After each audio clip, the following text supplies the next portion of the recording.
검은색 승용차 한 대가 야산 쪽으로 달려갑니다. 차 안에는 중년의 남성과 앳된 얼굴의 여고생이 타고 있는데요. 불안한 표정의 여고생, 휴대전화만 계속 만지고 있습니다. 오늘 사건 연구소의 키워드는 비밀 아르바이트입니다. 자, 지금부터 6년 전 전남 강진에서 발생한 실제 사건입니다. 토요일 오후 2시쯤 집을 나간 딸이 자정이 되도록 돌아오지 않았습니다.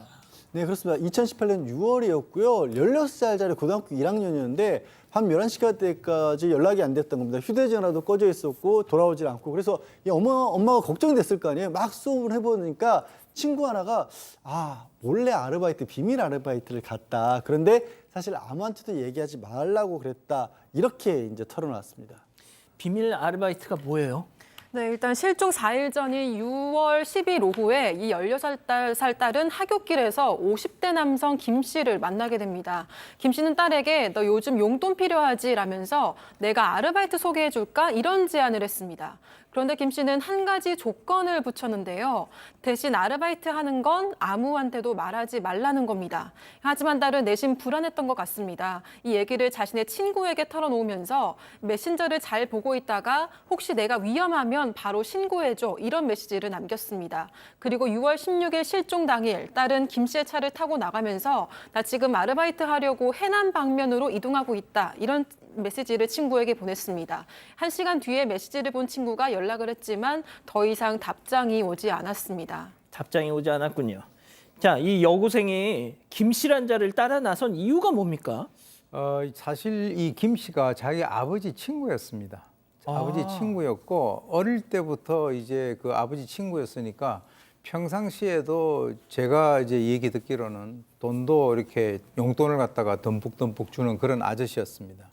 그런데 바로 이제 우리 아르바이트 하는데 아버지나 엄마한테는 얘기를 하지 말라라고 얘기를 합니다. 그런데 이제 이 아이가 자기 친구에게 뭐라고 문자를 보냈냐면 나 혹시 뭐 이렇게 뭐 없어지고 하면은 나 경찰에 신고해줘 라고 이렇게 장난스럽게 얘기를 갖다가 문자를 갖다 보냈던 거죠. 그러니까 나중에 이 그 아이가 없어졌을 때 나중에 찾는 그 과정에서 어머니가 그 딸의 친구로부터 그 얘기를 갖다 듣게 됩니다. 그런데 이게 좀 특이한 것이 아무에게도 얘기하지 말라라고 해놓고 그 범행을 저질러기 조금 얼마 전에 아버지하고 딸하고 셋이서 자기가 운영을 하는 그 식당에서 식사를 하는데 그 식사를 한 이유가 있어요. 뭐냐면 만약에 아버지가 자네 진짜 고마워. 우리 딸한테 아르바이트도 이렇게 챙겨주고 이렇게 얘기했었으면은 아마 본인이 범행을 안 했을 거라고 보는데 그때 아무 얘기를 안 했거든요.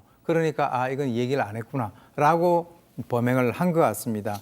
그래서 이제 그때 아이가 없어지고 난 뒤에 이 어머니가 그 집을 찾아가니까 그 범인으로 추정되는 그자가 야, 나 없다 그래. 불 켜지 마. 이런 식으로 하면서 뒤쪽으로 막 뛰어가는 지금 저건데요. 지금 도망가네요. 자기 집에다가 자기가 설치해 놓은 CCTV입니다. 거기에서 이제 딱 걸렸었고요. 그리고 이제 이 여고생 어머니가 경찰에 신고를 했고, 그리고 경찰이 수백 명을 동원해서 수색을 했는데 그 다음 날 아침, 그러니까 아침도 아주 이른 아침이었는데 극단적 선택을 한 채로 발견이 됐습니다. 여고생은 어떻게 됐습니까? 자, 여고생 시신도 그 야산 근처에서 발견이 되는데요. 당시 너무 더운 날씨 때문에 형체를 알아볼 수 없는 정도로 부패가 됐고요. 사인을 확인하기가 어려웠는데 문제가 좀 있었습니다. 여고생의 머리카락이 1cm만 남겨진 채 잘려져 있는 모습이 좀 충격적이었고요. 사인은 알 수 없었는데 몸에는 수면 유도제 성분이 검출됐고 또 사망한 김 씨 차 안에는 낫하고 전기 이발기가 발견됐는데 여고생 DNA가 있었다고 합니다. 또 사건 발생 이틀 전에 배낭과 낫, 수면 유도제 28정을 김 씨가 직접 구입한 것도 알게 됐습니다. 자기 친구 딸한테 저짓을 한 거예요. 자, 백다희 아나운서. 네. 자, 그 교수님이 잠깐 말씀을 하셨는데 이자는 법의 심판을 피해갔습니다. 맞습니다. 사건 발생 이튿날에 김 씨가 집 근처의 한 공사 현장에서 스스로 목숨을 끊은 채 발견이 됐기 때문입니다. 하지만 경찰은 숨진 김 씨가 범인이 확실하다고 봤는데요. 이 사건 당일 김 씨는 피해 여고생과 함께 야산에 올라갔다가 혼자서 되돌아왔고 이후 집 근처에서 차량을 세차한 뒤에 피해 여고생의 물건을 불태우는 모습이 포착이 된 겁니다. 또 피해자의 시신이 발견된 야산은 김 씨 부모의 묘자리 근처였던 만큼 김 씨가 해당 산 지리에 대해서도 잘 알았던 걸로 전해지기도 했습니다. 무엇보다 이번 사건에서 가장 안타까운 건 피해 여고생의 시신 부패 정도가 심해서 성폭행 여부 또 사망 원인은 파악할 수가 없었다고 합니다. 또 김 씨가 극단적인 선택을 함으로써 결국 사건은 공소권 없음으로 종결이 됐습니다. 자, 오윤성 교수님이 이 사건을 직접 케이스 스터디를 하셨다고 전 들었는데요. 뭐 주시고 싶은 말씀 다 주시고 마무리하죠. 예, 이게 이제 처음부터 이 그 피해 여고생을 살해하려고 마음을 먹은 것 같습니다. 왜 그러냐면 만약에 지금 이제 자기 친구의 딸이기 때문에 살려서 돌려보내면 나중에 문제가 되지 않겠습니까? 예. 그래서 이제 저는 그렇게 보고요. 또 이제 시신을 유기한 장소가 그 동네 산 정상 너머인데 통상 거기에는 동네 사람들이 접근을 갖다 하지 않는 곳으로 알려져 있습니다. 그리고 이제 바리깡을 가지고 가서 자기 집에서 쓰던 바리깡인데 이 아이의 머리를 갖다 한 1cm 정도 깎고 난 뒤에 그것을 다시 가지고 왔다는 것은 범행 도구를 자기 집에 가지고 온 거거든요. 근데 그것이 상당히 좀 특이하고요.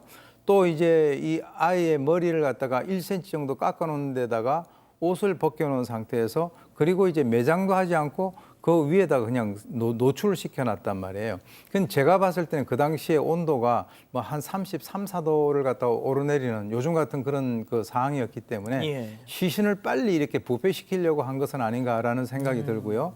그리고 이제 그 만약에 그 상황에서 나중에 시신이 발견된다 하더라도 머리가 짧게 잘려져 있으면 이것이 피해자의 가족들도 그걸 보고 처음에 자기 딸이 아니다라고 얘기를 할 정도였다는 거죠. 그러니까 그런 여러 가지 어떤 수사에 혼선을 주려고 하는 그런 의도를 가지고 있었었는데 제가 볼 때는 또 이제 여기서 문제가 나오는 것이 이게 그 여학생이 한 70kg 정도 되니까 위에 올라가는데 공범이 있지 않았느냐라고 이 얘기를 하시는데 예. 실제로는 올라가서 아까 수면 유도제 그 발견되지 않았습니까? 예. 그래서 수면 유도제를 갖다 먹이고 그 위에까지는 그냥 올라간 상태에서 그런 범행을 저지른 것으로 그렇게 파악이 됩니다.